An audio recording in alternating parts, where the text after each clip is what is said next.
just got done watching episode 1 of House of the Dragon on HBO Max, and I have some things I want to discuss for this episode, guys. So without further ado, let's get into the episode review. Let's go.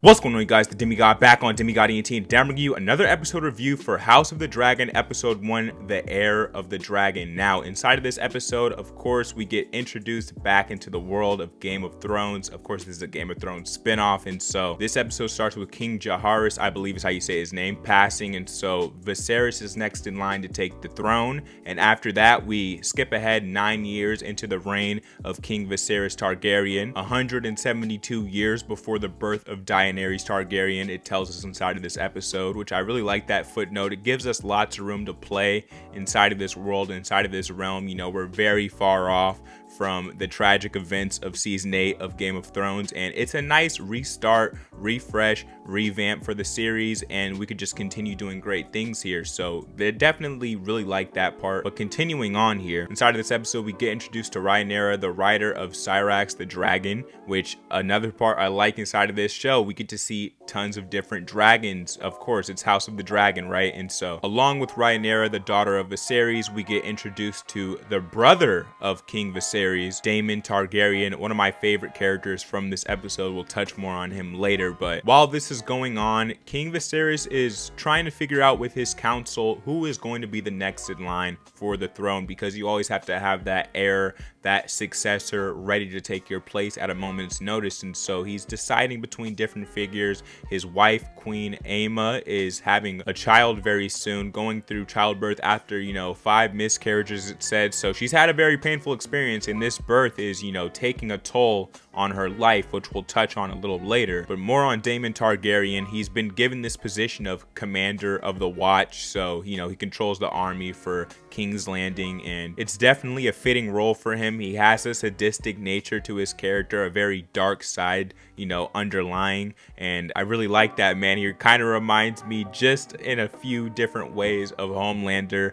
I love Homelander, man. Touching more on Daemon Targaryen, he's put in the role of commander of the watch, so he controls the army in King's Landing, and we get a very brutal scene to show us who he truly is as a character, as he goes out into King's Landing this one night, and him and his army decide to prey on the criminals that have been wreaking havoc in King's Landing. So he cuts the head off a murderer, he cuts the hand off a thief, he cuts the off a essayer, you know what I'm saying? And so I can't say those words on YouTube, but he's a very sadistic man. He took out some sadistic people though, so I don't blame him. I actually like what he did, and which is part of the reason why I like his character, the sadistic nature to him.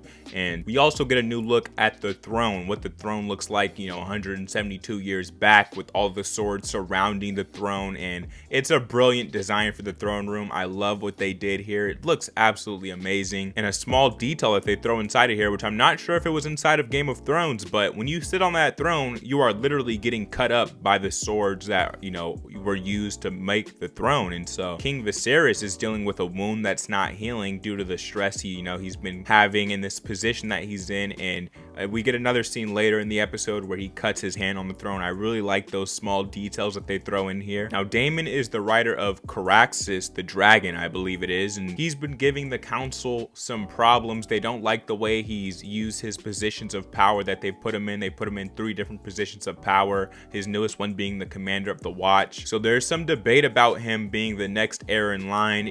No one really wants it because they know his true character. They'll know what he'll do with that position, and that moves us on to the next part of this episode, which is the jousting. Now, of course, we got a lot of this inside of the Game of Thrones series, but it makes a return here. The jousting, the battling, of course, the riding on horseback, back and forth, some brutality scenes inside of here, which I really enjoyed, and some were honestly hard to watch. I mean, Game of Thrones, House of the Dragon, they're doing it big with the violence inside of here, and I really like that element to the series. But while all of this madness is going on, of course, we are still debating who's going to be the next in line. So that leads us to the childbirth. Queen Aemma goes into labor. She's having the child. As I already mentioned before, she's having a rough time with this pregnancy, and so it comes to the point in time where Viserys has to decide, does he want his wife to live or does he want his child to live so he can have a potential heir to the throne and potentially have his son. Now, in a scene that I'm sure will be highly contested, by the audience, Viserys makes the very dark decision to go ahead and save that child's life so he can potentially, you know, save the future of his family bloodline on the throne by having this heir. So he goes ahead, he chooses the child. We get one of the most brutal and honestly disturbing scenes that I've ever seen inside of the Game of Thrones series or world as a whole, with the wife being cut open to deliver the child. Man, that was a brutal scene. Absolutely disgusting. If you've seen the episode, you know what I'm talking about. Now, the child gets delivered, and sadly, during this process, it only lives for about 3 hours, ends up passing. So, you know, this man, King Viserys, who I do like during this episode, he took 2 losses, 2 hits this day of his child and his wife. A very hard day in the Targaryen Empire. And that leads us to a scene with Daemon where he is in this brothel, you know, kind of celebrating that he's next in line for the throne now that, you know, his brother's kid passed. And he makes this comment that really sets the king off. He calls the child the heir for the day. Now, with that comment being made, this is obviously reported back to King Viserys. He calls him upon the throne, and while he's been nice to his brother throughout the entire, you know, episode up to this point, had his back, you know, obviously it's his blood, this does not sit well with the king. And, you know, he starts making some threats to Viserys. He kicks him out of his heir position and ends up giving it to his daughter Rhaenya Targaryen, and she is next in line to sit on the throne. We end up getting her ceremony there. He sends Daemon off, and yeah, it is the first woman in the Targaryen bloodline, I think in the entire history of this world, actually the Game of Thrones world, that a woman sits on the Iron Throne.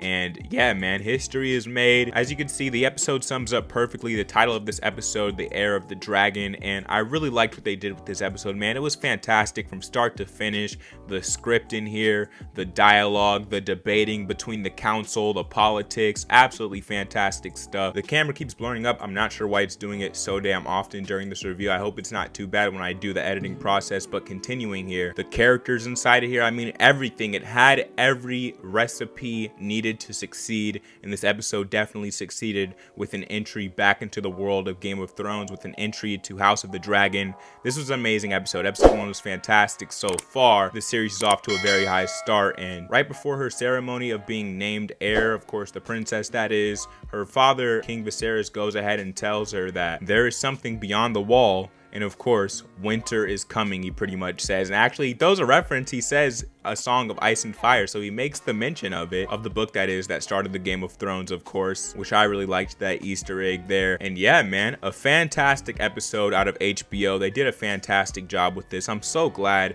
Game of Thrones is back and better than ever. I really hope that this series continues on its high note and just keeps going up and up and up, and we get some amazing episodes inside of here. Of course, at the time of my recording this, episode 2 is already out. Once I'm editing this and, you know, upload this for you guys, I'm gonna go ahead and do episode 2, so you stay tuned for the channel. Episode 2 review should be dropping very, very soon after the release of this video, so make sure you watch out for that. And so those are my thoughts on episode 1, Heir of the Dragon, for House of the Dragon. Let me know your thoughts down in the comment section down below. If you don't know what I do here on Demigod and do commentaries, reaction, reviews, so if you're interested in any of that, in the right place, man. Hit subscribe, hit the like button. I drop multiple videos a week on the channel, so you can expect out of me. And if you don't already know, I am the Demigod, the chosen one here on Demigod ENT, and I'm out of this thing, man. I'll catch you on the next video.